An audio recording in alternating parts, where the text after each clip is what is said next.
Hi all, നമ്മൾ market analysis video കണ്ടിട്ട് വെള്ളിയാഴ്ച ട്രേഡ് എടുത്തവർക്കൊക്കെ അത്യാവശ്യം നല്ല പ്രോഫിറ്റ് കിട്ടിയിട്ടുണ്ടെന്ന് വിചാരിക്കുന്നു. കാരണം നമ്മൾ ലെവലുകൾ കൃത്യമായിട്ട് വർക്ക് ചെയ്തിട്ടുണ്ട്. കാരണം 25,000 എന്ന് പറഞ്ഞ സൈക്കോളജിക്കൽ ലെവൽ നമ്മൾ പറഞ്ഞിരുന്നു. പിന്നെ 25,100 എന്നുള്ളൊരു ലെവലും കൂടി പറഞ്ഞു. അതിനിടയിലാണ് മാർക്കറ്റ് ഓപ്പൺ ആവുന്നതെങ്കിൽ ഏത് സൈഡിലേക്കാണോ മാർക്കറ്റ് മൂവ് ചെയ്യുന്ന ആ സൈഡിലേക്ക് നമുക്ക് ബ്രേക്ക് ചെയ്ത് പോകുന്നത്, ആ സൈഡിലേക്ക് നമുക്ക് ട്രേഡ് എടുക്കാമെന്ന് പറഞ്ഞിരുന്നു. പക്ഷേ അത് കൃത്യമായിട്ട് നമ്മൾ 25,000 താഴത്തായിരുന്നു മാർക്കറ്റ് ഓപ്പൺ ആയത്. പക്ഷേ ഒരു 5 മിനിറ്റ് ക്യാൻഡിൽ നല്ലൊരു റെഡ് ക്യാൻഡിൽ തന്നു. പിന്നെ മൂന്നാമത്തെ ക്യാൻഡിൽ നമ്മൾ 25,000 ലെവലിലേക്ക് എത്തിയല്ലേ. ആ സമയത്ത് തന്നെ ഞാൻ കോൾ ഓപ്ഷൻസ് സെല് ചെയ്തിരുന്നു. ചില ആൾക്കാർ നമ്മുടെ ഗ്രൂപ്പിൽ പുട്ട് ഓപ്ഷൻ ബൈ ചെയ്ത ആൾക്കാരുണ്ട്. കാരണം എൻ്റെ വ്യൂ എന്തായിരുന്നു വെച്ചെങ്കിൽ, എൻ്റെ കയ്യിൽ ഒന്നാമത് ക്യാപിറ്റൽ ഉണ്ടായിരുന്നു. ഞാൻ വീക്കിലി പൊസിഷൻ കയറാത്തതുകൊണ്ട് എൻ്റെ കയ്യിൽ ക്യാപിറ്റൽ ഉണ്ടായിരുന്നു. അപ്പോൾ ഞാൻ കോൾ ഓപ്ഷൻ സെല് ചെയ്യാൻ കാരണം, ഇൻ കേസ് നമ്മൾ വ്യൂ തെറ്റിയാലും പുട്ട് ഓപ്ഷൻ സെല് ചെയ്ത് നമുക്ക് അഡ്ജസ്റ്റ് ചെയ്തിട്ട് പ്രോഫിറ്റിൽ ഇറങ്ങാവുന്ന ഒരു കോൺഫിഡൻസ് ഉണ്ടായിരുന്നു. അതുകൊണ്ടാണ് ഞാൻ കോൾ ഓപ്ഷൻ സെല് ചെയ്തത്. പക്ഷേ മാർക്കറ്റ് നന്നായി താഴത്തേക്ക് തന്നെ വന്നു. നമ്മൾ ലെവൽ ബ്രേക്ക് ചെയ്തിട്ടില്ല. കാരണം നമ്മളിപ്പോൾ എസ് എൽ കാണണം. ഈ എസ് എൽ പറയുന്നത് ചെറുതാണെങ്കിൽ നമ്മൾ മാക്സിമം ക്വാണ്ടിറ്റി എൻ്റർ ചെയ്യും. അല്ല, എസ് എൽ കുറച്ച് വലുതാണെങ്കിൽ നമ്മൾ എൻ്റർ ചെയ്യുന്ന ക്വാണ്ടിറ്റി കുറക്കും. അങ്ങനെ ചെയ്യുന്നത് നമ്മൾ സാധാരണ ഓപ്ഷൻ ബൈ ചെയ്യുമ്പോൾ. സെല് ചെയ്യുമ്പോൾ ഏകദേശം അങ്ങനെ തന്നെയാണ് നമ്മൾ ചെയ്യുന്നത്. അപ്പോൾ ഈ 25,000 നല്ലൊരു താഴത്തേക്ക് വന്ന് നല്ലൊരു പ്രോഫിറ്റ് കിട്ടിയിരുന്നു ഇന്നലെ എനിക്ക്. എല്ലാവരും ഗ്രൂപ്പിൽ എല്ലാവരും നല്ലൊരു പ്രോഫിറ്റ് ബുക്ക് ചെയ്തിരുന്നതാണ് ഗ്രൂപ്പിൽ കണ്ടത്. അപ്പോൾ ഏതായാലും നിങ്ങൾക്കൊക്കെ പ്രോഫിറ്റ് കിട്ടിയിട്ടുണ്ടെങ്കിൽ ഒന്ന് കമൻറ്റ് ചെയ്യുക കേട്ടോ. നിങ്ങൾക്ക് ഈ വീഡിയോ ഉപകാരപ്പെടുന്നുണ്ടെങ്കിൽ ഒന്ന് കമൻറ്റ് ചെയ്യുക. പിന്നെ എന്തെങ്കിലും ആർക്കെങ്കിലും അയച്ചു കൊടുക്കാൻ പറ്റുമെങ്കിൽ, ആർക്കെങ്കിലും ഒന്ന് റെഫർ ചെയ്യാൻ പറ്റും തോന്നുന്നുണ്ടെങ്കിൽ, നല്ലതാണ് തോന്നിയാൽ നിങ്ങൾ റെഫറും ചെയ്യുക വീഡിയോ. ആർക്കെങ്കിലും ഒന്ന് റെഫർ ചെയ്ത് കൊടുക്കുക. കാരണം കാണുന്ന ആൾക്കാർ വളരെയധികം കുറവാണ് പൊതുവേ. ഓക്കെ, നാളത്തെ ലെവലുകൾ പറയുകയാണെങ്കിൽ, നമ്മളിപ്പോൾ അവസാനത്തെ കൺസോൾട്ടേഷൻ ഉണ്ടല്ലോ, എന്നും പറയുന്ന പോലെ തന്നെ ആ കൺസോൾട്ടേഷൻ്റെ ആ ഉള്ളിലാണ് മാർക്കറ്റ് ഓപ്പൺ ആവുന്നതെങ്കിൽ ഏത് സൈഡിലേക്കാണോ ബ്രേക്ക് ചെയ്യുന്നത് ആ സൈഡിലേക്ക് ഞാൻ ട്രേഡ് എടുക്കും. അതായത് അതിലൊരു റെസിസ്റ്റൻസ് ആയിട്ട് വരുന്നത് 24,900 ആ റേഞ്ചാണ്. താഴത്ത് സപ്പോർട്ടായിട്ട് വരുന്നത് 24,800 അപ്പോൾ 24,900 ബ്രേക്ക് ചെയ്ത് കഴിഞ്ഞിട്ട് ഒരു കൺഫർമേഷൻ കിട്ടി ഞാൻ അപ്പ് സൈഡിലേക്ക് സി സൈഡിലേക്ക് ട്രേഡ് എടുക്കും.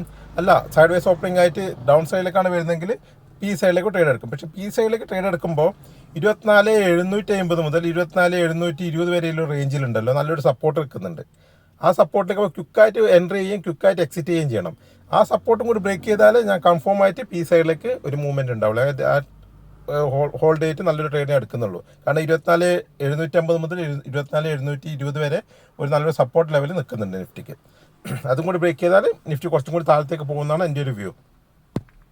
അല്ല, അപ്പ് സൈഡിലേക്കാണെങ്കിൽ ഒരു ഗ്യാപ്പ് അപ്പ് ഓപ്പണിംഗ് ആണെങ്കിൽ ഇന്നലത്തെ പറഞ്ഞ ഒരു 25,000 ഒരു റെസിസ്റ്റൻസ് ആയിട്ട് വർക്ക് ചെയ്യും. പക്ഷേ അത്ര സ്ട്രോങ് ആവാൻ സാധ്യതയില്ല.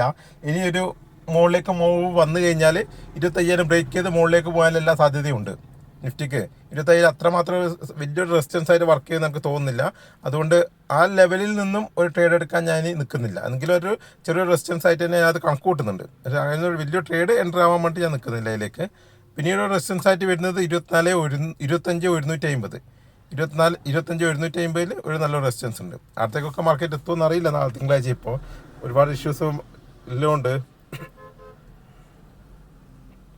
എന്നാൽ നമുക്കൊരു 25,000 നമുക്കൊരു ചെറിയ റെസിസ്റ്റൻസ് ആയിട്ട് തന്നെ കണക്ക് കൂട്ടാം. പിന്നീട് ഡൗൺ സൈഡ് പിന്നെ ഞാൻ പറഞ്ഞ രണ്ട് റെസിസ്റ്റൻസുകൾ പറഞ്ഞ് 24,800 സപ്പോർട്ടായിട്ടും 24,900 ഒരു റെസിസ്റ്റൻസ് ആയിട്ട് നമുക്ക് പോകണം. ഇപ്പോഴത്തെ ലെവൽ വെച്ചിട്ട് ഇതിന് അതായത് 24,800 താഴത്താണ് മാർക്കറ്റ് ഓപ്പൺ ആകുന്നെങ്കിൽ 24,800 ഈ സപ്പോർട്ട് വരുന്ന റെസിസ്റ്റൻസ് ആയിട്ട് മാറും. അതെല്ലാവർക്കും അറിയാൻ തോന്നുന്നു. അത് പിന്നീട് റെസിസ്റ്റൻസ് ആയിട്ട് മാറുന്നതാണ്. അത് കഴിഞ്ഞ് വലിയൊരു ഗ്യാപ്പ് ഡൗൺ ഓപ്പണിംഗ് ആണെങ്കിൽ 24,750 24,730 താഴത്താണ് നിഫ്റ്റി ഓപ്പൺ ആവുന്നെങ്കിൽ തിരിച്ച് കയറുന്ന സമയത്ത് 24,750 എത്തിക്കഴിഞ്ഞാൽ ഞാൻ ഹാഫ് ക്വാണ്ടിറ്റി ഉണ്ടാവും. അതായത് ഡൗൺ സൈഡിലേക്ക് മൂവ്മെൻറ്റ് ഉണ്ട് ഇത് കണ്ടാൽ ഒരു വ്യൂ കാണിച്ചാൽ ചില സമയത്ത് അത് ബ്രേക്ക് ചെയ്ത് വീണ്ടും ഒന്നും കൂടി മുകളിൽ പോയി 24,800 ചിലപ്പോൾ റിവേഴ്സ് ചെയ്യുന്നത്. അങ്ങനെയാണെങ്കിൽ ബാക്കി ക്വാണ്ടിറ്റി 24,800 എൻ്റർ ചെയ്യും. അപ്പോൾ എൻ്റെ സ്റ്റോപ്പ് ലോസ് കുറച്ച് വലുതായിരിക്കും. 24,000 ഒരു 50 പോയിൻറ്റോളം സ്റ്റോപ്പ് ലോസ് ഉണ്ടാവും. അതുകൊണ്ട് തന്നെ ഞാൻ ഹാഫ് ക്വാണ്ടിറ്റിയെ എൻ്റർ ചെയ്യുള്ളൂ. അങ്ങനെ നമുക്കത് റിസ്കിന് അങ്ങനെ നമുക്ക് മാനേജ് ചെയ്യാൻ പറ്റില്ല. അല്ലാതെ എല്ലാ കാര്യങ്ങളും നമുക്ക് കൃത്യമായി പ്രെഡിക്റ്റ് ചെയ്തിട്ട് നമുക്ക് ഒരിക്കലും മാർക്കറ്റിൽ നിൽക്കാൻ പറ്റില്ല. കുറച്ച് നമ്മൾ റിസ്ക് എങ്ങനെയാണെങ്കിലും നമ്മൾ മണി മാനേജ്മെൻറ്റ് ചെയ്താൽ മാത്രമേ നമുക്ക് പിടിച്ചേക്കാൻ വേണ്ടി പറ്റുള്ളൂ മാർക്കറ്റിൽ. അതുകൊണ്ടാണ് ഞാൻ പറഞ്ഞത് 24 വലിയ ഗ്യാപ്പ് ഡൗൺ ഓപ്പണിംഗ് ആയിട്ട് 24,750 മാർക്കറ്റ് തിരിച്ചു വന്നു കഴിഞ്ഞാൽ പുറത്തേക്ക് ട്രേഡ് എടുക്കും. പക്ഷേ ഹാഫ് ക്വാണ്ടിറ്റി എടുക്കുള്ളൂ. ബാക്കി 24,800 എത്തിയിട്ട് അവിടുന്ന് റിവേഴ്സ് പിന്നെയും കാണിക്കുന്നുണ്ടെങ്കിൽ മാത്രമേ ഞാൻ ബാക്കിയും കൂടി എൻ്റർ ആവുന്നുള്ളൂ. ഇങ്ങനെയാണ് എൻ്റെ തിങ്കളാഴ്ചത്തെ ട്രേഡിൻ്റെ വ്യൂ. പ്രധാനമായിട്ടും ഒന്നും കൂടി ഞാൻ ലെവലുകൾ പറഞ്ഞുതരാം. 24,750 24,720 വരെ ഒരു റേഞ്ച് ഉണ്ട്, സപ്പോർട്ടായിട്ട് വർക്ക് ചെയ്യും. പിന്നെ 24,800 മുതൽ 24,900 വരെ ഒരു കൺസോൾട്ടേഷൻ റേഞ്ച് ഉണ്ട്. അതിൻ്റെ ഉള്ളിലാണ് ഓപ്പൺ ആകുന്നെങ്കിൽ എങ്ങോട്ടാണ് ബ്രേക്ക് ചെയ്യുന്നത് ആ സൈഡിലേക്ക് എടുക്കാം. പുട്ട് സൈഡിലേക്കാണ് നിങ്ങൾ ശ്രദ്ധിക്കേണ്ടത്. 24,750 ആകുമ്പോൾ പെട്ടെന്ന് എക്സിറ്റ് ആവാൻ നോക്കുക. അവിടെ ഒരു സപ്പോർട്ട് ഉണ്ട്. പിന്നീട് ഗ്യാപ്പ് അപ്പ് ഓപ്പണിംഗ് ആണ് 25,000 അത്ര വലിയ റെസിസ്റ്റൻസ് ആയിട്ട് എനിക്ക് ഇനി തോന്നുന്നില്ല.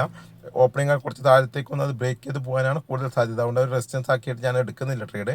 മുകളിലേക്കാണ് കുറച്ച് പോകാനുണ്ട് നിഫ്റ്റിക്ക്. 24,800 ബ്രേക്ക് 900 ബ്രേക്ക് നല്ല കൺഫർമേഷൻ കിട്ടിയാൽ 25,000 ബ്രേക്ക് ചെയ്ത് മുകളിലേക്ക് പോകുന്നതാണ് എൻ്റെ ഒരു വ്യൂ തോന്നുന്നത്. അതുകൊണ്ട് ആ രീതിയിലായിരിക്കും ഞാൻ തിങ്കളാഴ്ചത്തെ ട്രേഡ് പ്ലാൻ ചെയ്യുന്നു. ഓക്കെ, ബാക്കി എന്തെങ്കിലും അപ്ഡേഷൻ ഉണ്ടെങ്കിൽ ഞാൻ ഗ്രൂപ്പിലിടാം. ഓക്കെ.